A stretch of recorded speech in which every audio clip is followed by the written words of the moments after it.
Hello aspirants, welcome to prelims extra. आज हम लोग देखेंगे current affairs of August week one भी from other sources apart from the Hindu में हम लोग जो डिस्कस करते हैं उसके अलावा। ठीक है। First news is with respect to 5 policeman sacked in Jammu and Kashmir in drug and terror cases. अब देखिए यहाँ पे जो लेफ्टिनेंट गवर्नर थे जम्मू एंड कश्मीर के, उन्होंने इन्वोक किया आर्टिकल 311। ठीक है। तो इस आर्टिकल के बारे में जानना जरूरी हो जाता है, बिकॉज यही है जो ब्यूरोक्रेट्स को, गवर्नमेंट सर्वेंट्स को पूरे सेफगार्ड्स प्रोवाइड करता है और साथ में प्रोसीजर भी बताता है कि अगर इनका कंडक्ट कहीं ना कहीं गलत रहा है तो फिर उन्हें किस तरीके से सर्विस से टर्मिनेट किया जा सकता है। Jammu and Kashmir Lieutenant Governor recently invoked Article 311 of the Constitution and terminated। ठीक है, सस्पेंड और टर्मिनेशन में फर्क है। ठीक है, टर्मिनेशन यानी खत्म, जॉब गई आपकी। ठीक है, सस्पेंड यानी temporary. Terminated the services of 6 government employ. Now what about this article 311? ये दो चीजें बताता है। फर्स्ट इज प्रोसीजर, कि आपके अगेंस्ट प्रोसीजर क्या फॉलो किया जाएगा और आपको क्या सेफगार्ड दिए गए हैं अगर आपके अगेंस्ट ऐसा कोई इंक्वायरी की गई है तो। ठीक है। So this article 311 outline the procedure as well as safeguards to be followed before a government employ can be dismissed, removed और reduced in rank.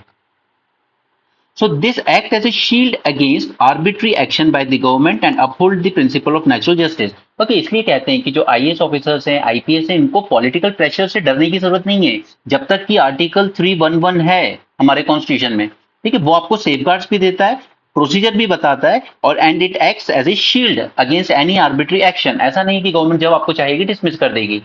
You have this shield. की प्रोविजंस, तीन मेन प्रोविजन आते हैं इसमें। First is it gives you an opportunity to defend yourself. No government employee can be dismissed, removed or reduced in rank except after an inquiry in which they have been informed of the charges against them and given a reasonable opportunity to defend themselves। Right, यहाँ पे आपको सिर्फ inquiry के बाद ही remove किया जा सकता है, फर्स्ट थिंग। सेकंड इज आपको आपके अगेंस्ट जो चार्जेस हैं वो बताए जाएंगे और आपको अपॉर्चुनिटी भी दी जाएगी खुद को डिफेंड करने की। Right. Next is authority for action. तो आपके अगेंस्ट कौन एक्शन ले सकता है? A civil servant can only be removed from their service by the authority who appointed them और by someone with the same authority और rank as the appointing authority. यानी कि एक ब्यूरोक्रेट को प्रेसिडेंट अपॉइंट कर रहे हैं तो प्रेसिडेंट ही उसको रिमूव कर सकते हैं। अगर कोई ऐसी जॉब है जहां स्टेट सर्विस में हो, आपको गवर्नर अपॉइंट कर रहे हैं तो फिर गवर्नर ही आपको रिमूव कर सकते हैं। राइट। सो जो अथॉरिटी आपके अगेंस्ट एक्शन ले सकती है ये वही होगी जिसने जनरली आपको अपॉइंट किया होगा।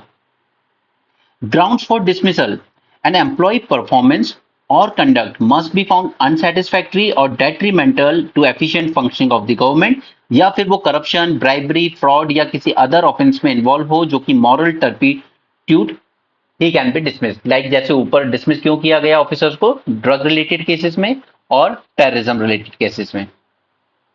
राइट। और एक और बात याद रखिए, यहाँ पे परफॉर्मेंस या आपका कंडक्ट भी अगर अच्छा नहीं है, अनसेटिस्फैक्टरी, तो भी आपको रिमूव किया जा सकता है। इसलिए सरकार टाइम टू टाइम कई आईएएस आईपीएस ऑफिसर्स को रिमूव कर देती है जब वो अपने 45-50 तक पहुंचते हैं, अगर उनका करियर में परफॉर्मेंस बहुत खराब रहा है तो। राइट। सो इस आर्टिकल ने हमें तीन चीजें बताई। फर्स्ट इज आपको अपॉर्चुनिटी दी जाएगी डिफेंड करने की खुद को, अथॉरिटी जो एक्शन लेगी आपके अगेंस्ट, और ग्राउंड क्या होंगे आपके डिसमिसल के। नेक्स्ट इज, ऊपर हमने क्या देखा, सेफगार्ड एक चीज और दूसरी क्या, प्रोसीजर बताया जाता है कि क्या फॉलो किया जाएगा। So the competent authority must clearly state the allegations and grounds for disciplinary action. Second is, employ must be given a reasonable opportunity to respond to the charges and present their defence. Third is, an impartial inquiry should be conducted by competent authority, allowing the employee to present their case and cross-examine the witness and defense। ठीक है। अब अगर कोई आपके against कह रहा है, आप कहीं के ब्यूरोक्रेट हो, कलेक्टर हो, डेप्यूटी कलेक्टर हो, कोई कह रहा है कि मैंने इनको इतनी रिश्वत दी थी, ओके, तो आप उस आदमी को क्रॉस एग्जामिन भी कर सकते हो कोर्ट में। A report should be prepared after the inquiry, taking into account all the evidences and submissions made during the inquiry। A competent authority should make a reasoned decision based on the inquiry report and communicate it to the employee. The decision must be reasonable, fair and in accordance with the principle of natural justice। Right? लेकिन इस article 311 के against exception भी है। Otherwise तो फिर सभी जितने भी करप्ट ऑफिशियल्स हैं वो यही मान लेंगे आर्टिकल 311 है, हमें कोई टेंशन नहीं है, चलती रहेगी इंक्वायरी। बट ऐसा नहीं है। एक्सेप्शन भी दिए गए हैं। अगर आपका बिहेवियर इतना खराब है या आप कुछ ऐसा काम कर रहे हैं जो देश को नुकसान पहुंचा सकता है, तो आपको बिना इंक्वायरी की भी डिसमिस किया जा सकता है, राइट। तो 4 केसेस बनते हैं जिसमें एक्सेप्शन दिया जाता है। First is security of the state. If the employees activities are deemed prejudicial to security of the state, the president और governor can dispense with the inquiry and take immediate action. फिर inquiry का इंतजार नहीं किया जाएगा अगर आप कोई ऐसा काम कर रहे हो जिससे देश की सिक्योरिटी को खतरा है, लाइक आप कहीं किसी और देश के लिए जासूसी कर रहे हो। Efficiency in public service. If the president or governor believe it is the interest of security or efficiency of the public service, they can dispense with the inquiry and take appropriate action. Now, this is you can say bit of controversial, ठीक है, क्योंकि यहाँ पर president या governor होंगे वो तो add and advice पे ही काम करते हैं पॉलिटिशियंस के, ठीक है, काउंसिल ऑफ मिनिस्टर के। अब एफिशिएंसी इन पब्लिक सर्विस, इसको कैसे आप डिफाइन करेंगे? इट कांट बी डिफाइन ना प्रॉपरली कि आप एफिशिएंटली काम कर रहे हो या नहीं कर रहे हो। Next is probationary employ. अब यहाँ पे आपका केस आता है पूजा खेटकर का। प्रोबेशनरी एम्प्लॉयज यानी कि जिन्हें अभी तक राइट नहीं मिला है to hold a permanent position, वो अभी भी प्रोबेशनरी पीरियड में दे कैन बी डिसमिस और remove without an inquiry, right. Fourth is judicial review. Article 311 provides for judicial review of the decision made under its provisions. Remedies may include reinstatement, back wages or any other relief deemed appropriate by the court. अब अगर आपको लगता है कि मेरे साथ गलत हुआ है, ओके, ये वाली जो प्रॉब्लम थी एफिशिएंसी वाली में, एफिशिएंसी के नाम पर मुझे डिसमिस किया गया है, ये गलत हुआ है, तो फिर आप जुडिशियल रिव्यू इसका कर सकते हो, बिल्कुल हो सकता है इसका जुडिशियल रिव्यू, ठीक है। यहाँ पे कोर्ट अगर आपकी बात को सही मानता है तो आपको रीइंस्टेट भी कर सकता है आपकी पोजीशन पे, वो आपको आपका जितने टाइम आप सर्विस से बाहर रहे उसके वेजेस भी दिलवा सकता है, या फिर और भी कोई रिलीफ जो आप डिमांड करो वहां पे, राइट। तो रिमेंबर दीज 4 एक्सेप्शन। पूजा खेटकर का केस हुआ है, जम्मू कश्मीर में ऑफिसर्स को टर्मिनेट किया गया है, तो इस वजह से ये न्यूज में था, तो आपको प्रीलिम्स में क्वेश्चन मिल सकता है। चलिए second topic of the day. यहां पर एक पावर प्रोजेक्ट की वजह से क्या है, ट्राइब्स न्यूज में थे। हम इन ट्राइब्स के नाम याद रखेंगे, पोरजा, भगत, गौड़, कोंडा, डोरा, ठीक है। ये चारों उड़ीसा की ट्राइब्स हैं and this Porja is actually PVTG, okay. और इंपॉर्टेंट ट्राइब है यहाँ पे भगत, इसको जान लेते हैं हम लोग। भगत ट्राइब, इनको जनरली माना जाता था डिवोटेड वॉरियर्स, ठीक है, भक्त कहते थे पहले, फिर ओवर द टाइम इनके नाम बदलते गए, भक्त से ये भगत हो गए, भगत, बगोड़ी, बोगड, भक्त, ठीक है, ये सारे इन्हीं के नाम हैं, राइट। उड़ीसा की ट्राइब है, they live in state of Orissa, और इसकी 2 चीजें न्यूज में थी। First is this Dhimsa. Dhimsa is इनका एक डांस फॉर्म है, and the dance of Bhagat is also called as Sankidi Kelbar, alright. और ये क्योंकि the Hindu sorry Indian Express में आया है, इसलिए इसको करना भी थोड़ा जरूरी हो जाता है। इनमें न्यूक्लियर फैमिली का कल्चर देखा जाता है, जो कि जनरली हम लोग ट्राइब्स में देखते नहीं है, बट इनके यहाँ पर न्यूक्लियर फैमिली का ही कल्चर है। क्रॉस कजिन मैरिज की जाती है, ठीक है। एंड यहाँ पर जो भी शादी वगैरह होती है इसमें काफी हद तक मैट्रिमोनी टाइप का ही होता है, यानी कि नेगोशिएशन से ही शादियां होती हैं यहाँ पर। They speak a form of language called as Odia language. One of their main language is Telugu also, और उनका जो लोकल डायलेक्ट है उसे आदिवासी उड़िया भी कहा जाता है। They worship Hindu god and goddesses in addition to their family and tribal gods. Okay, so बस ये ट्राइब्स के नाम याद रख लीजिएगा चारों। पोरजा ये एक पीवीटीजी ट्राइब है, भगत, गौड़ एंड कोंडा, डोरा। क्योंकि ट्राइब्स पे अगर क्वेश्चन आता है तो मैचिंग को करने को आता है, ठीक है। 4 मैचिंग दे दी जाती है, ट्राइब कहाँ के और किस रीजन के हैं। नेक्स्ट आर्टिकल, लेम डिजीज, ठीक है, ये इंडियन एक्सप्रेस में आया था। इस डिजीज के बारे में जान लेते हैं। इसके बारे में कुछ फैक्ट्स याद रखिए प्रीलिम्स के लिए। First is it is a vector borne disease, right. Second is इसे कौन कॉज कर रहा है, तो इसे एक बैक्टीरियम कॉज कर रहा है जिसका नाम है Borrelia, okay, bacterium Borrelia. Transmission, तो ये ह्यूमंस में ट्रांसमिट होता है through ticks. It can not spread between humans, human to human transmission इसमें देखने को नहीं मिलेगा, ठीक है। पेट से ह्यूमंस भी नहीं होता है, एयर, फूड, वाटर वगैरह से भी ये ट्रांसमिट नहीं होता है, ये सिर्फ ट्रांसमिट हो सकता है तो टिक्स के थ्रू, ठीक है, अगर वो आपको बाइट कर लेते हैं तो। It is prevalent in wooded and grassy areas worldwide, particularly during warmer months. It is most commonly reported in North America, Europe and some part of Asia. इसकी अगर सिम्टम्स की बात करें हम, तो सबसे इंपॉर्टेंट सिम्टम है इसका bulls I read rash called erythema migraines. ये इसकी मेन कैरेक्टरिस्टिक्स है। अगर ये आपके सिम्टम्स आपको दिखते हैं यानी कि आपको लेम डिजीज हुआ है। Erythema migrans, it serves as a hallmark sign aiding in the early diagnosis and management of tick-borne illness.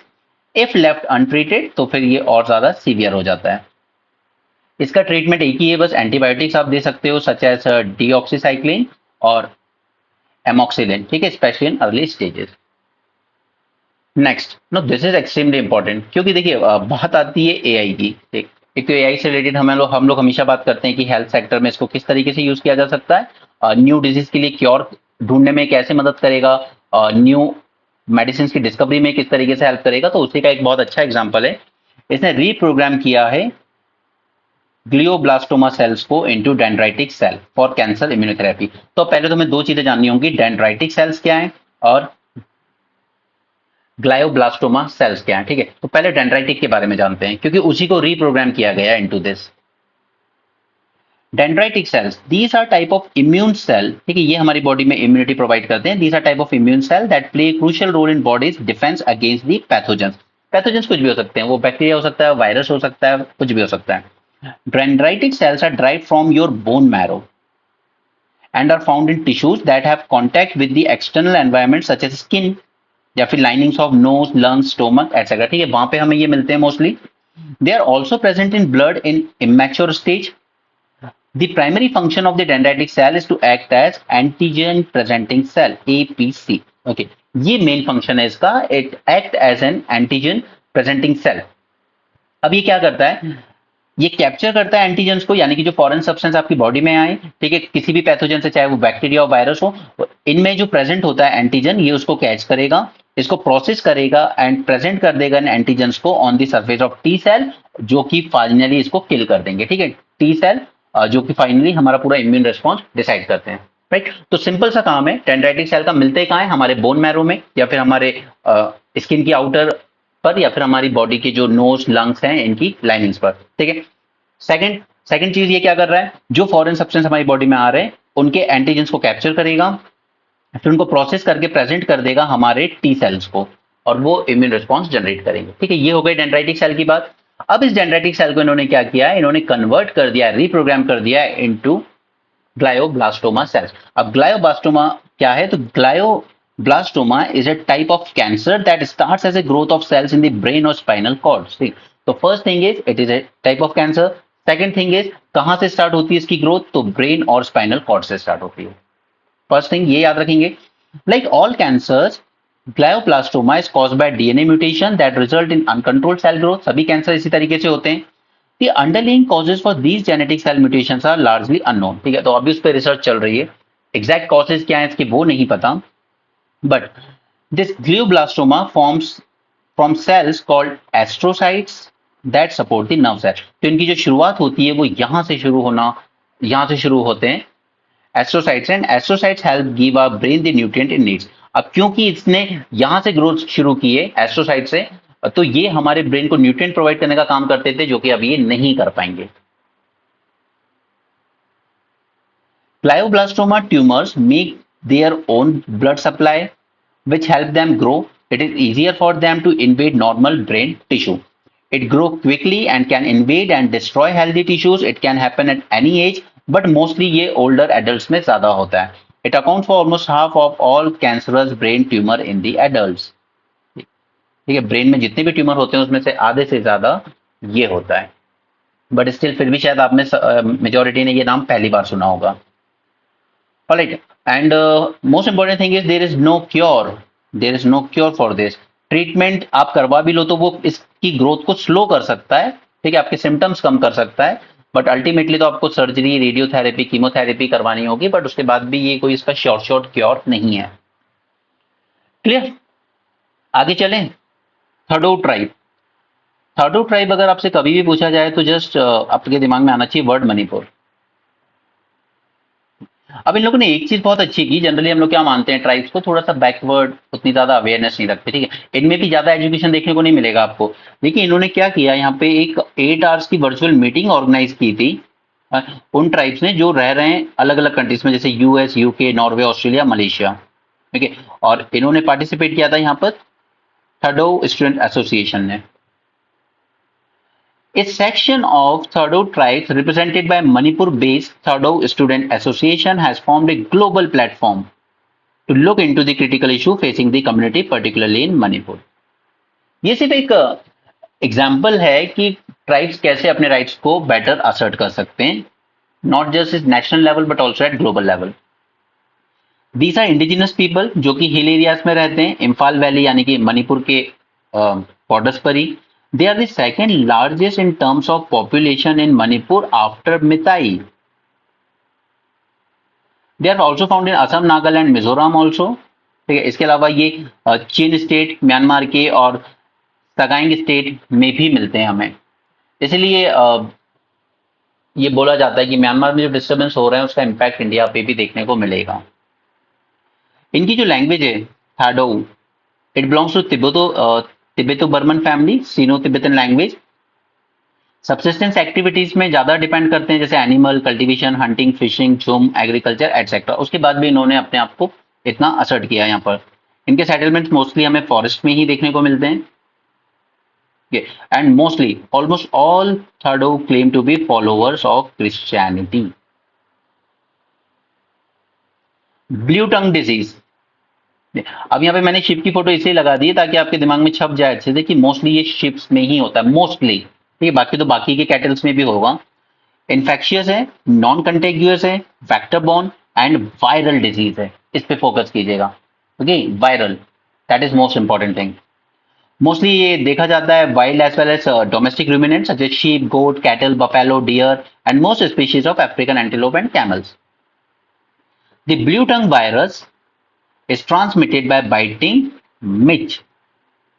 It is not transmitted through contact with animals of wool or through consumption of milk. अब इस तरह के statement क्या होता है कि आपको exam में दे दिए जाते हैं कि these are transmitted through contact with animals और wool, या जो लोग wool इंडस्ट्री में वर्क करें, तो ऐसा कुछ नहीं है. Okay, they are not transmitted through this. Even अगर आप मिल्क भी पी रहे हो शीप का या कैटल का, तो उससे भी नहीं होगा. Infection range from mild to severe and most infection of asymptomatic. Sheep are most likely to show symptoms. ठीक है, शीप शायद आपको सिम्टम्स दिखा सकता है, बाकी मोस्टली तो एसिम्प्टोमेटिक होता है. In infected sheep, blue tongue damage the blood vessel resulting in haemorrhage, lack of oxygen in blood and necrosis, that is death of affected tissues. Infections are more obvious in young lambs. The mortality rate can be high up to 30%. Vaccination use किया जाता है, सबसे effective भी वही है, but practical measure to minimise the losses related to disease and potentially interrupt the cycle from infected animal to vector along with insect control measure. Next article पे चलते हैं. यैन कैरी ट्रेड, इस पे मैंने आपको क्विज भी करवाया था टेलीग्राम चैनल पर. इसी से रिलेटेड डिटेल्स मैंने आपको पोस्ट भी कर दी थी वहां पर. ठीक है, हम यहाँ पर इसको दोबारा देख लेते हैं. देखिए, एमसीक्यू ना हम लोग बहुत पूरा इंश्योर कर रहे हैं कि हम लोग कुछ मिस ना करें प्रीलिम्स के लिए. सो आप एमसीक्यू वाले चैनल को में एक्टिव जरूर रहिएगा. अगर आप ये सोच रहे हैं कि after the end of the year या जब एग्जाम नजदीक आएगा तब सॉल्व कर लेंगे, तो तब नहीं होगा यार. करंट अफेयर ऐसी चीज है, वो लास्ट में नहीं होता, वो थ्रू आउट द ईयर ही पढ़ना होता है. Yen carry trade. अब इसको मैंने आपको सिंपल लैंग्वेज में बताया था कि जैसे सपोज कीजिए आप जापान से येन में करेंसी में लोन लेकर आते हो 0% इंटरेस्ट पर. ठीक है, फिर उसको आप रुपये में कन्वर्ट कर लेते हो और आप डिपॉजिट कर देते हो अपने बैंक में. बैंक आपको क्या दे रहा है? 5% का इंटरेस्ट. ठीक है, आप कितने पे लाए थे? 0% इंटरेस्ट पे, और मिल कितना है? 5% इंटरेस्ट. बस यही है yen carry trade.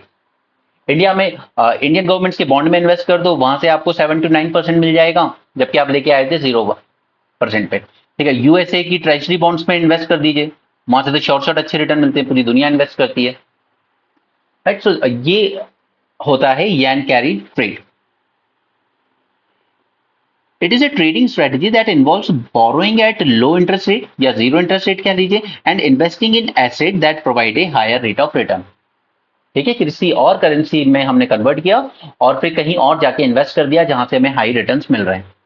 It is typically based on borrowing in low interest rate currency and converting the borrowed amount into another currency. जो प्रोसीड्स आएंगी वो भी डिपॉजिट की जाएगी सेकंड करेंसी में ही, इफ इट ऑफर से हायर इंटरेस्ट रेट. यानी कि अगर आपने रुपये में इन्वेस्ट किया इंडिया के बॉन्ड मार्केट में या बैंक में, तो आपको जो इंटरेस्ट मिलेगा वो भी रुपये में ही मिलेगा. Right, Generally, the proceeds would be deposited in the second currency, and the proceeds also could be deployed in the assets such as stock market, commodities, bonds, real estate that are denominated in the second currency, यानी कि आपने जिसमें convert कर लिया है. Japanese yen is considered one of the most widely used currencies for the purpose. Japan का problem क्या है, एक तो पॉपुलेशन उनकी बहुत कम है, ठीक है, तो उनका जो मार्केट साइज है, मार्केट में डिमांड, मार्केट साइज बहुत छोटा है उनका, इसलिए उनकी यहाँ पर डिमांड जनरली उतनी ज्यादा होती नहीं है मार्केट में. तो वो क्या करते हैं, अपने लोगों को कहते हैं 0% इंटरेस्ट पे लोन लीजिए, मार्केट में डिमांड जनरेट कीजिए, कंजम्पशन बढ़ाइए, ताकि हमारी इंडस्ट्रीज प्रोडक्शन बढ़ा सकें. लेकिन फिर भी उनकी पॉपुलेशन इतनी कम है कि साइज बहुत ही लिमिटेड है उनका, तो इसलिए ये लोग ये चीजें लेके आते हैं कि आप जैपनीज येन में पैसे ले जाइए, ठीक है, किसी और करेंसी में कन्वर्ट कर लीजिए और कहीं पे इन्वेस्ट कर लीजिए. Right. The Japanese yen is considered as one of the most widely used currencies for this purpose. In yen carry trade, investors, including retail Japanese investors, they borrow at a low interest rate at home and purchase asset in another country with higher returns such as overseas equities and bonds. ठीक है, यानी कि Indian government ने अगर अपने bond issue करें तो वहां पे एक जापानी होगा, वो बैंक से 0% पे लोन लेगा, ठीक है, उसे कन्वर्ट करेगा इंडियन रुपीज में और इंडिया के मार्केट में इन्वेस्ट कर देगा. Right. The yen has been popular for carry trade because Japan had maintained a zero interest policy for over 2 decades. The idea behind low interest rate is to stimulate the economic activity. You can think ना कि bank को तो कोई फायदा हो नहीं रहा है इसमें, तो फिर लोन क्यों दे रहा है वो इसलिए दे रहा है ताकि उसकी इकोनॉमी में इकोनॉमिक एक्टिविटी बढ़ सके, डिमांड क्रिएट हो सके. For instance, such low interest rate incentivize investors to borrow cheaply in yen and invest in other countries such as Brazil, Mexico, India, or US in a bid to earn better returns. Such carry trade are called as yen carry trade. Clear? Next, मियोम्बो. सिर्फ इसको याद रख लीजिएगा कि ये मियोम्बे होते क्या हैं. They are a kind of forest and किस एरिया में मिलते हैं, तो ये हमें मोस्टली मिलते हैं अफ्रीका के मोजाम्बिक और जिम्बाब्वे वाले रीजन में, ठीक है, यानी कि आप थोड़ा सा सेंट्रल सेंट्रल या साउथ सेंट्रल रीजन देख लीजिए अफ्रीकन कॉन्टिनेंट का, ये वहां मिलेंगे हमें. ठीक है. Miombo, it is a biome that includes tropical, subtropical grassland, bushland as well as savanna. ठीक है, इन चारों को मिला के बनता है एक अलग सा बायोम, उस बायोम का नाम है मियोम्बो फॉरेस्ट. ओके, बाकी ये सब चीजें छोटी मोटी है वो आप सेल्फ रीड कर लेंगे. सिग्निफिकेंस इनका ये है कि यहाँ पे मिलियंस ऑफ पीपल रहते हैं और मोस्टली रूरल एरियाज के, ठीक है, वो अपने फायर बोर्ड, फूड, वाटर के लिए इन्हीं फॉरेस्ट पर डिपेंड है. ओके, और एक और चीज यहाँ पर एफएओ के बारे में जान लीजिएगा. ठीक है, ये सब मैं पहले भी आपको करवा चुका हूँ कई बार, मैं बार बार ये चीजें रिपीट करता रहता हूँ. 3 बातें याद रखिएगा बस. First is it is an specialised agency of UN. Second thing is it is इसकी 2 सिस्टर बॉडी है, world food programme and international fund for agriculture development. And third thing is इसका हेडक्वार्टर रोम, इटली में है. ठीक है, FAO के बारे में ये 3 बातें याद रखिएगा. This is important issue, PIB का है एंड आई रियली एक्सपेक्ट कि ये आपके एग्जाम में जरूर आपको मिलेगा. India can bank on its own natural methane mitigator to tackle climate change. अब मीथेन एमिशन ऐसे है कि हम उनको रोक नहीं सकते. ठीक है, हमारा जैसे लाइव स्टॉक सेक्टर, सबसे ज्यादा कैटल पॉपुलेशन है हमारे पास, ठीक है, उससे मीथेन एमिशन होंगे, डेफिनेटली होंगे. तो हम उसे रोक तो सकते नहीं, लेकिन हम उसको मिटिगेट जरूर कर सकते हैं. अब मिटिगेट करने के लिए पहले हमें 2 टर्म्स जानने होंगे. फर्स्ट इज मिथेनोट्रॉप क्या होते हैं, एंड सेकंड इज ये जो मिला है हमें मिथाइलो क्यूक्यूमिन्स ऑरिजे, इसके बारे में. ठीक, तो पहले मिथेनोट्रॉप समझ लेते हैं, ये क्या होते हैं मिथेनोट्रॉप्स. इनको हम मीथेन ऑक्सीडाइजिंग बैक्टीरिया भी कहते हैं. ठीक, it oxidise the methane and build up their biomass, breathing oxygen and produce carbon dioxide and water, just exactly जैसा ह्यूमन बॉडी में होता है. These are natural methane mitigating agents that are present in all the environments where methane and oxygen both are available. ठीक है, तो इसी में मिथेनोट्रॉप का एक हमें एग्जांपल मिलता है, दैट इज कॉल्ड एज मिथाइलो क्यूक्यूमिस ऑरिजे. अभी क्यूक्यूमिस से आपको क्या समझ में आ रहा है कि कहीं ना कहीं इसका जो शेप एंड साइज है वो क्यूकम्बर जैसा होगा. So remember about this that it is first thing, it is a bacterium, nature में मिलता है हमें, अबंडेंस में मिलता है in wetland and rice field. Okay, it is one of the bacterium and it is found naturally. इसका shape होता है oval and elongated shape, just like your cucumber जो हम लोग खाते हैं, and hence the name methane eating cucumbers was given to this novel genus. Features, first एक तरह का मिथेनोट्रॉप है ये भी. कंपैरेटिवली अदर बैक्टीरिया से अगर हम कंपेयर करें तो इसका साइज काफी ज्यादा बड़ा होता है. इसका एक यूनिक फीचर है that it has a strict mesophilic nature and it cannot grow above 37 degree while most of the other methanotrophs can tolerate और ग्रो एट 37 और इवन 40. ठीक है, ये 37 डिग्री से ऊपर अगर आपका टेम्परेचर तो ग्रो नहीं हो सकता. बाकी के जो मिथेनोट्रॉप्स होते हैं वो ग्रो कर जाते हैं 37-40 में भी. The bacterium forms a light pale pink coloured colonies. अब आजकल हम लोग क्या कर रहे हैं, in recent year this methanotroph was also found to promote the growth of rice plants by inducing early flowering and increase grain yield. तो ये एक बहुत बड़ा बेनिफिट हो जाता है हमारे राइस कल्टीवेशन के लिए.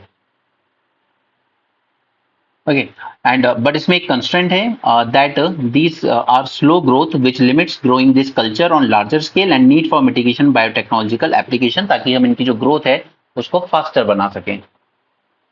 Habitat, wetland, rice field, ponds and other water bodies are habitats where these grow in abundance.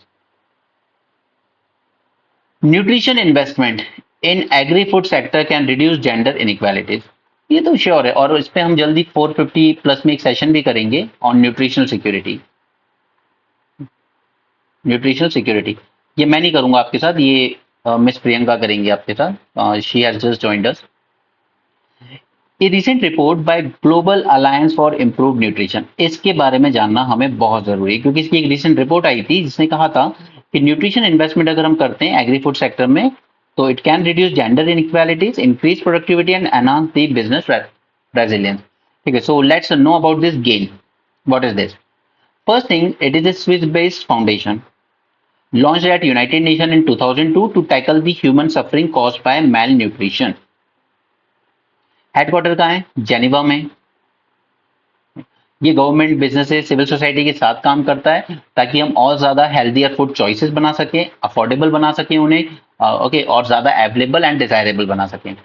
The main purpose is to improve nutrition outcomes by improving the consumption of nutritious and safe food for all people, especially the most vulnerable people. ये भी triple P partnership वगैरह को emphasise करता है. Okay, organization also supports improved maternal and infant health by promoting breastfeeding, specialized products for infants over 6 months and young children. In addition, they also partner with local businesses to improve the quality of food along agriculture value chain. GAIN supported nutrition program are reaching estimated 60 crore vulnerable people in 30 countries. Okay, तो जब भी global mail nutrition और health वगैरह की बात आएगी तो आप इस तरह के इनिशिएटिव्स को अगर कोट करते हो अपने आंसर में तो it really make your answer more impactful. प्रधानमंत्री जीवन योजना, just a second.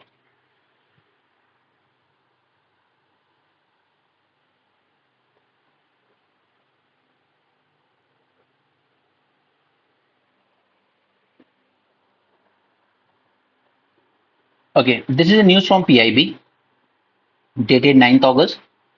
Pradhan Mantri Jeevan Yojana for providing financial support to advanced biofuel projects using ligno, cellulosic biomass and other renewable feedstock.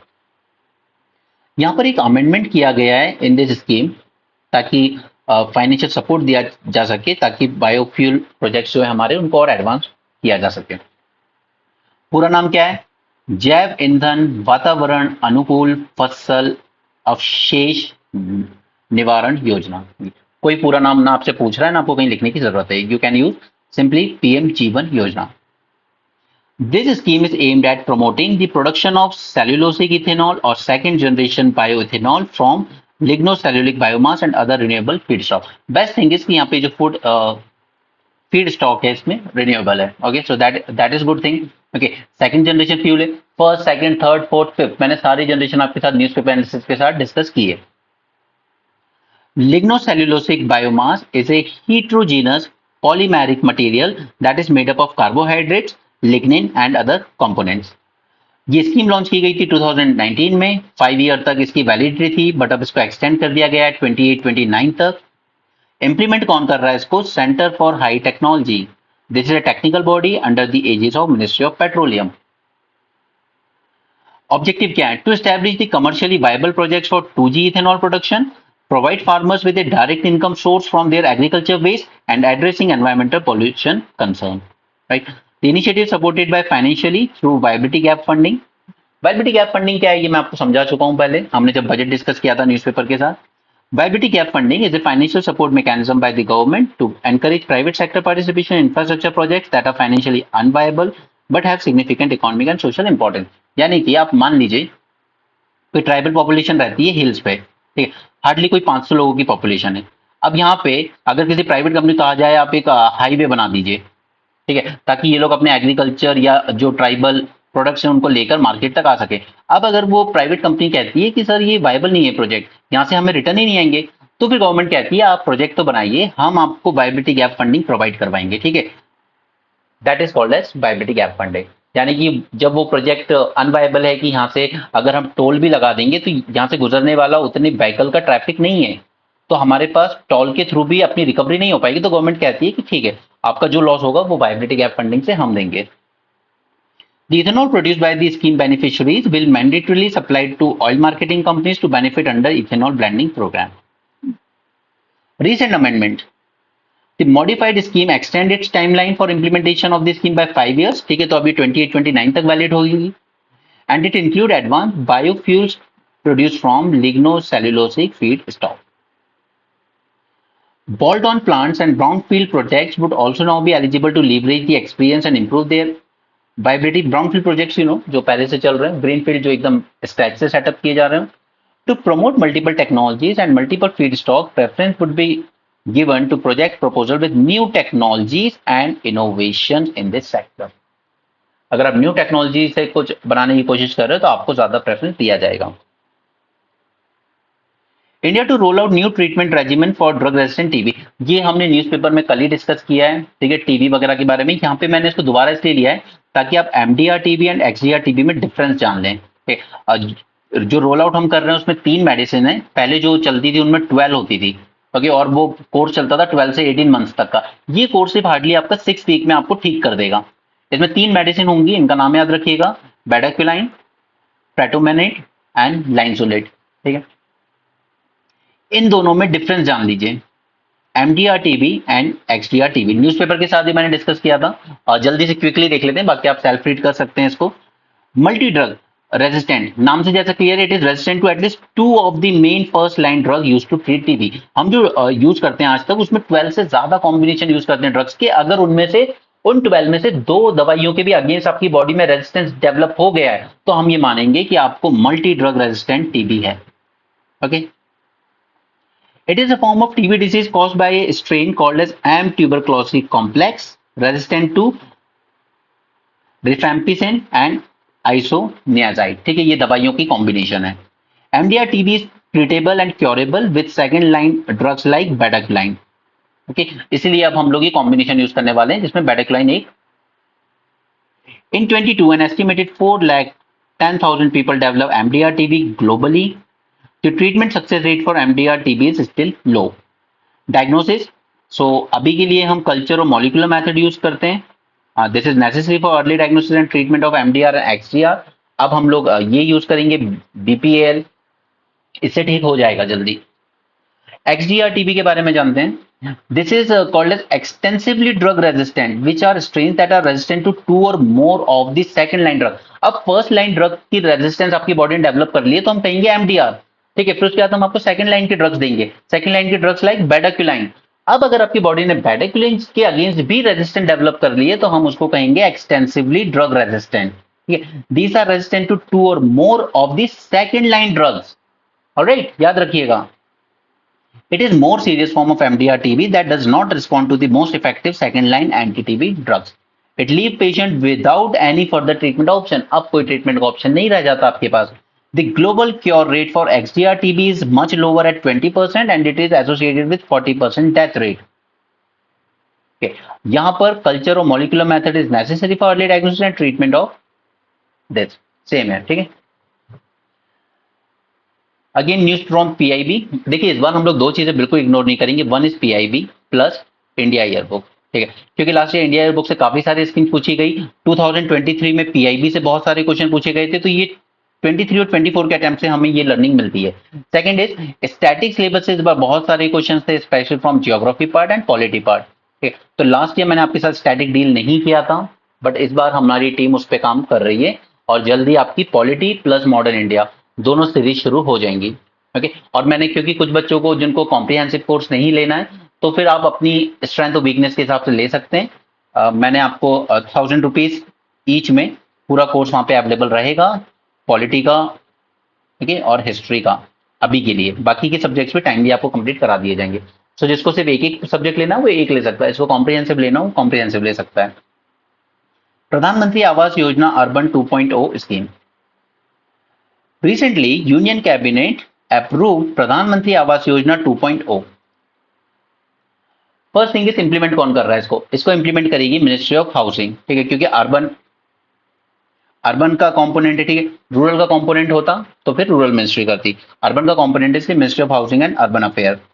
गोल है to provide all weather pucca houses to eligible urban beneficiaries. Purpose is to construct, purchase और rent affordable houses. 1 crore urban poor and middle class families को target किया जाएगा। Duration रहेगा 5 year. ये एक centrally sponsored scheme है, that means state government को share करना होगा यहाँ पे, अकेले सेंटर पूरा शेयर नहीं देगा। For all components except this ISS scheme, ठीक है। ये सेंट्रल सेक्टर रहेगी, यानी कि इसका ये जो एक कंपोनेंट है ये पूरी तरीके से सेंट्रल गवर्नमेंट ही फंड करेगी।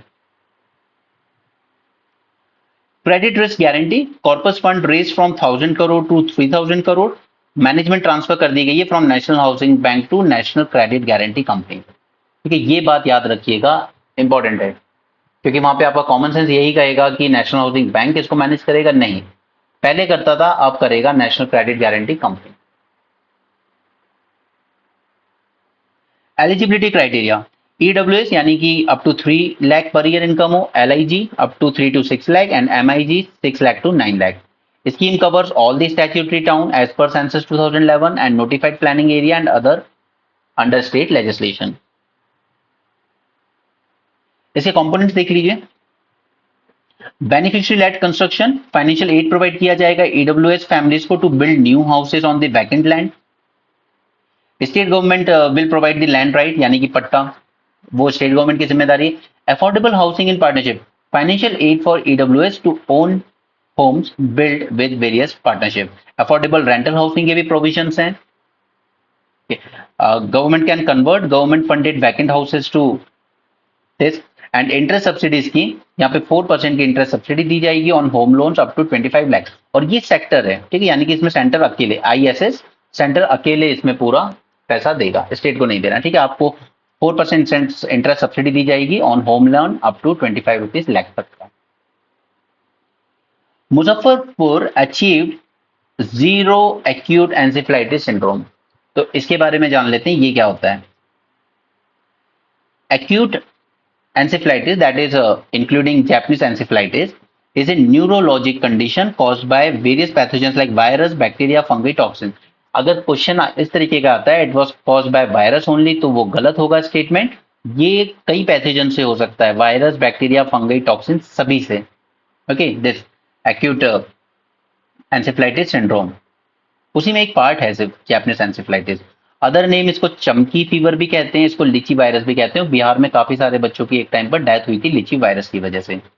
Japanese encephalitis outbreak typically align with the monsoon period due to increased mosquito density, while other encephalitis virus, especially enterovirus, they occur year round as waterborne disease। ठीक है, तो इसमें ध्यान रखिएगा, अगर जैपनीज एंसेफेलाइटिस है तो वो मॉनसून पीरियड में मिलेगा मोस्टली, ठीक है।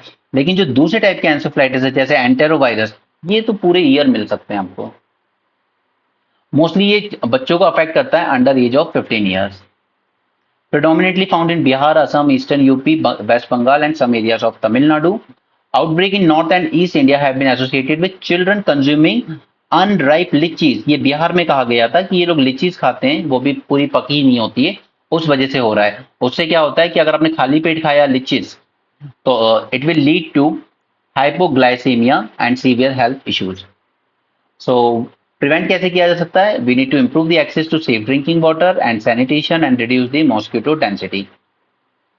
वैक्सीनेशन, सिंस 2013 जब ये बहुत ज्यादा डेथ हुई थी, तब से गवर्नमेंट ने 2 dose of Japanese encephalitis vaccine के इंक्लूड कर लिए हैं under universal immunisation programme at 9 month and 16 to 24 month.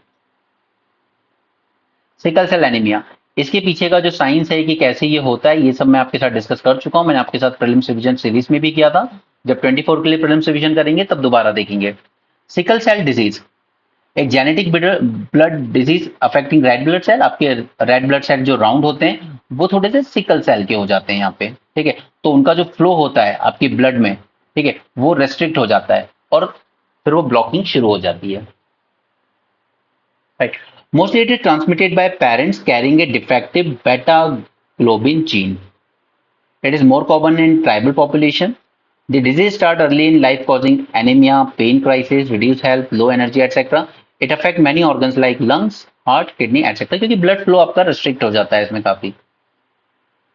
Total of 3.85 crore people have been screened and 17 identified states for sickle cell anemia as of July 31. तो screening बहुत अच्छे से चलेगी। जब तक स्क्रीनिंग नहीं होगी अच्छे से तब तक हम आइडेंटिफाई नहीं कर पाएंगे और फिर उसको ट्रीट नहीं कर पाएंगे। लॉन्च किया गया था 2023 में फ्रॉम मध्य प्रदेश, हमारे यहीं से हुआ था झाबुआ डिस्ट्रिक्ट से, to improve care of all sickle cell disease patients, to lower the prevalence of disease through multifaceted coordinated approach towards screening and awareness। ठीक है, दो ही चीजें की जा सकती है, screening and awareness. To eliminate sickle cell disease as a public health problem before 2047, ये हमने गोल रखा है अपने सामने से। To reduce the prevalence of sickle cell disease and to provide affordable, accessible and quality care for patients. Target है हमारा कि हम 7 करोड़ पीपल को कवर करेंगे इन 3.5 years। Initially focuses on high prevalence and tribal states and then cover the entire population from 0 to 18 years of age and incrementally covering population up to 40 years। Okay, तो मैंने यहाँ पे आपसे सिर्फ ये इसके बारे में बात की है कि हम लोगों ने जो मिशन लगाया चालू किया था सिकल सेल एनीमिया के अगेंस्ट, वहां पे हमने इतने लोगों को स्क्रीन कर लिया है, जबकि हमारा टारगेट है 7 करोड़ को। ठीक है, मैंने इसके पीछे का डिजीज कैसे होता है वो डिस्कस नहीं किया है, क्योंकि वो हम ऑलरेडी कर चुके हैं पहले। और हाँ, एक और बात का ध्यान रखिएगा कि हम लोग कवर किसको कर रहे हैं, entire population from 0 to 18 years and incrementally covering population up to 40 years age. ठीक है, उसके बियॉन्ड नहीं जा रहे हैं। Implementation strategies, it emphasise 3 pillars। First, health promotion यानी कि awareness and pre medical genetic counselling. देखिए, अगर आप शादी से पहले ही ये काउंसलिंग दे दो लोगों को कि देखिए आपके मेल के जीन्स, फीमेल के जीन्स, आपके में चांसेस है कि दोनों बच्चों में इस तरह की चीजें आ सकती हैं, ठीक है, तो उससे बेटर होगा कि अगर हम प्री मैरिटल में ये काउंसलिंग कर लें ताकि उन दो लोगों की शादी ना हो, ताकि ये डिजीज अकर ही ना हो। ठीक है, प्रिवेंशन, यूनिवर्सल स्क्रीनिंग करनी होगी जो हम कर रहे हैं 7 करोड़ लोगों की, ताकि अर्ली डिटेक्शन किया जा सके। And finally holistic management and continuation of the care. Okay, आगे चलते हैं। Labour minister ask officers to speed up implementation of job incentive scheme. Newspaper में मैंने आपको कई बार डिस्कस की है, 3-4 स्कीम्स 2024 की बजट में लाई गई है। और अगर हम वो भी मिला लें जहां पे टॉप 500 कंपनीज के साथ इंटर्नशिप कराई जाएगी, तो टोटल मिला के 5 स्कीम्स का पैकेज है। ठीक है, मिनिस्ट्री ऑफ लेबर इसको इंप्लीमेंट करेंगी। तो मैं सारी स्कीम्स के बारे में आपको कुछ कुछ मेन पॉइंट बता देता हूँ। मोस्टली गोल फॉर्मल सेक्टर में एम्प्लॉयमेंट बढ़ाने पे दिया गया है जोर। ये जो 3 स्कीम है ये टारगेट कर रही है, scheme A for first time employment, जो पहली बार जॉब सेक्टर ज्वाइन कर रहे हैं। दूसरा, job creation in manufacturing sector. And third is support for the employers. ठीक है, उनको भी सपोर्ट देने के लिए। तो तीनों स्कीम अलग अलग चीज को टारगेट कर रही है, और फिर वो सब अलग है जो आपको इंटर्नशिप कराई जाएगी टॉप 500 कंपनीज के साथ। स्कीम 1 ये है फर्स्ट टाइम एम्प्लॉयमेंट के लिए। 1 month salary as a direct benefit transfer to first time workforce and fills in all formal sector. अगर आप किसी फॉर्मल सेक्टर में आते हो तो आपको 1 month की सैलरी गवर्नमेंट देगी। लेकिन ऐसा नहीं कि 1 लाख रुपए की इनकम है तो भी गवर्नमेंट देगी, नहीं, आपकी सैलरी होनी चाहिए अप टू 15,000, और वो भी 3 इंस्टॉलमेंट में दी जाएगी। ठीक है, employees earning up to 1 lakh per month. ठीक है, तो आपको सिर्फ 15,000 गवर्नमेंट की तरफ से दिया जाएगा। Impact, it is expected to benefit approximately 2 crore young people, sorry 20 lakh.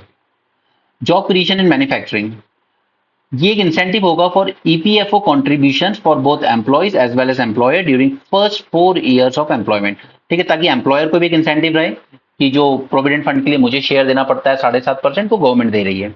It aims to support 3 million new employer and the employers by reducing EPFO contribution. EPFO में क्या होता है कि अगर जैसे आपने एक आप एम्प्लॉयर हो और आपने एक एम्प्लॉय नया वर्कर रखा है, तो 7.5% आप कंट्रीब्यूट करते हो, 7.5% वो कंट्रीब्यूट करता है, और 15% उसके ईपीएफओ फंड में जमा होता है हर साल, राइट। तो आपका जो शेयर है 7.5% एम्प्लॉयर का, वो गवर्नमेंट पे करेगी पहले 4 साल के लिए, ताकि आप और ज्यादा लोगों को रिक्रूट कर सको।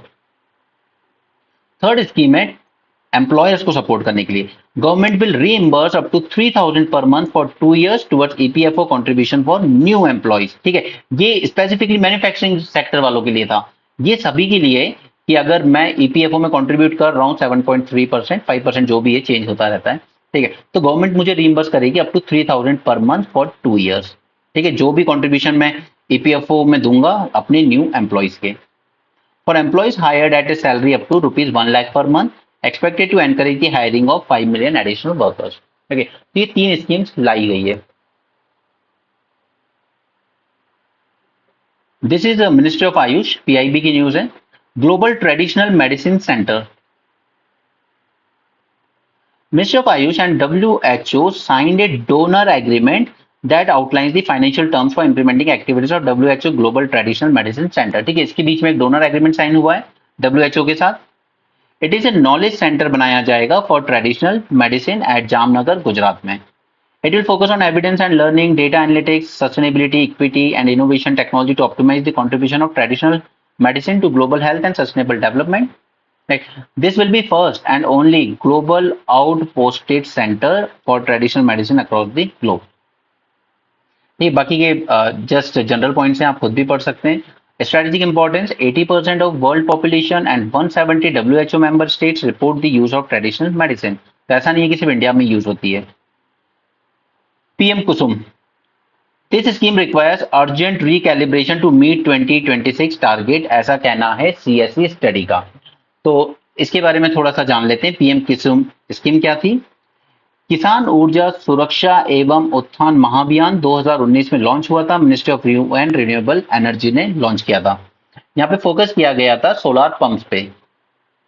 It will provide financial and water security to farmers through installation of solar pumps and other renewable energy projects. Solar energy के यूज को प्रमोट किया जाएगा in agriculture sector to reduce dependence on grid electricity, to increase farmers income by enabling them to sell the surplus solar power. ठीक है, अब अगर आपने आपके खेतों में सोलर पैनल लगा दिए, उससे इलेक्ट्रिसिटी जनरेट हो रही है, तो उस इलेक्ट्रिसिटी को आप यूज कर रहे हो, तो अपने खुद के खेतों में पंप यूज करने के लिए, और दूसरा अगर आपके सरप्लस बच जाती है तो आप उसको सेल कर सकते हो पावर कंपनीज को, तो आपकी इनकम भी बढ़ेगी। तीन कंपोनेंट थे इसके। To install a total of 10 gigawatt grid connected stilt mounted decentralized solar plants and other renewable energy based power plants, each plant is size up to 500 kilowatt to 2 megawatt। Stand alone solar pump लगाए जाएंगे up to 7.5 horse power individual capacity worth 17 lakh, and financial support दिया जाएगा to solarise 10 lakh grid connected agriculture pumps.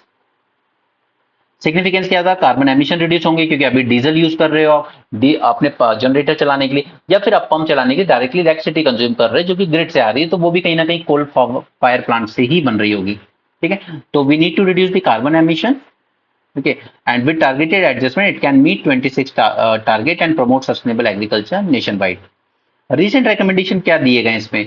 Local implementing agencies with on-ground knowledge should manage the scheme to better cater the farmer needs। क्योंकि देखिए हो क्या रहा है कि हर जगह पे हमारा जो ग्राउंड वाटर का लेवल है ना, वो सेम नहीं है। पंजाब में बहुत नीचे जा चुका है, मध्य प्रदेश में भी काफी नीचे जा चुका है, सदर्न स्टेट्स में नीचे जा चुका है। तो ये 7.5 हॉर्स पावर आपने एक यूनिफॉर्मिटी बना दी है। एज्यूम ये कर लिया आपने कि पूरी देश में ग्राउंड वाटर का लेवल सेम होगा, नहीं, कुछ जगहों पे वाटर बहुत नीचे जा चुका है पंजाब में, तो वहां 7 हॉर्स पावर का काम नहीं करेगा पंप, वहां 10 हॉर्स पावर जरूरत पड़ेगी या उससे भी ज्यादा। राइट, तो जिनको ग्राउंड लेवल का नॉलेज है उनके हाथ में दीजिए, आप वो बेटर इंप्लीमेंट कर सकते हैं इसको। वो समझते हैं कि इस एरिया की और फार्मर की नीड क्या है exactly. Offering farmers the option to pay upfront cost in the instalment, increase central assistance tailored to state specific needs, and fluctuating prices of solar modules to alleviate the financial burden on farmers। Government committed to making countries self-reliant in P and K fertilizer। अब तीन important fertiliser होते हैं NPK, ठीक है, urea, उस पर तो हम काफी काम कर रहे हैं। उसके अलावा पोटैश एंड फॉस्फोरस, इन पे फोकस करने की जरूरत है। तो इसमें हमें बनना है self reliant in phosphorus and potassium. तो इसके लिए गवर्नमेंट काफी स्टेप्स ले रही है, जैसे first thing is this it is essential for increasing the production of food grain and other agriculture products along with nitrogen NPK. Ideal ratio होता है एनपीके का 4:2:1। देखिए हमारे यहाँ क्या हो रहा है कि हम लोग यूरिया का बहुत ज्यादा ओवर कंजम्पशन कर रहे हैं। तो पहले हमने क्या किया था 1992 में हमने डी कंट्रोल कर दिया था इनके प्राइसेस को। एन यानी यूरिया का प्राइसेस अभी भी हमने डी कंट्रोल नहीं किया है पूरी तरीके से, ओके रिमेंबर। बट हमने इन दोनों फर्टिलाइजर का प्राइस डी कंट्रोल कर दिया था way back in 92। It allowed market forces to dictate prices. PV Narasimha Rao government remove subsidies on non urea fertiliser that is P and K, but retain control and subsidy on the urea. Urea पे अभी भी मिलती है। Currently, India's fertilizer production is 42 million tons, while imports around 18 million tons. ठीक है, तो ये दिखाता है कि हमें और ज्यादा फर्टिलाइजर प्लांट लगाने की जरूरत है ताकि ये 18 मिलियन टन का जो इंपोर्ट है इसको कम किया जा सके। इसलिए जब यूक्रेन रशिया वॉर शुरू हुई थी तो इंडिया में फर्टिलाइजर के प्राइसेस बढ़ गए थे। ओके, करंट स्टेटस हमारे इंपोर्ट्स का देख लेते हैं। For potash we depend entirely on imports mostly from Belarus, Canada, Russia, Israel, Jordan. Import dependence almost 80 to 90%, with imports mainly coming from China, Saudi, Morocco, Jordan and Egypt. यहाँ पे शायद मैं लिखना भूल गया हूँ। This is for phosphorus. ये mostly हम लोग चाइना पे डिपेंड है उसके लिए। The government has enacted laws to auction critical mineral blocks like potash and phosphate for exploration and processing in India, ताकि हम import dependence कम कर सकें। अब ये पी एंड के में भी अलग अलग टाइप होते हैं, जैसे सबसे कॉमन जो आपने सुना होगा डैप, ठीक है, diammonium phosphate. It is widely use phosphorus fertiliser. Second आपने सुना होगा MOP, muriate of potash. It is a key source of potassium. NPK complex fertiliser, this is a combination of N, P and K in varying ratios, and single superphosphate that is source of phosphorus. Government ने क्या steps लिए हैं for increasing the self reliance? So here permission is granted to fertilizer companies to increase manufacturing capacity under nutrient based subsidy. Policy provides for fixed subsidy on each grade of subsidized P and K fertilizer based on nutrient content. And third is new investment policy to facilitate fresh investment and set up 6 new urea unit. वो जो 18 million ton का अभी भी हम import कर रहे हैं उसके लिए हमें जरूरत है न्यू यूनिट्स की। Promotion of organic fertiliser under Govardhan initiative and use of liquid nano DAP. अब तो हम ये भी ले आए नैनो यूरिया लिक्विड, ठीक है, and nano urea being promoted to reduce the import. Alright, so that's it for this session. यहाँ पे हमने अगस्त वीक 1 का करंट अफेयर देखा from sources other than the Hindu. And do join the polity course and the upcoming modern history course, right? The only goal is to make your preparation easy. Thanks for joining. Have a great day and keep learning.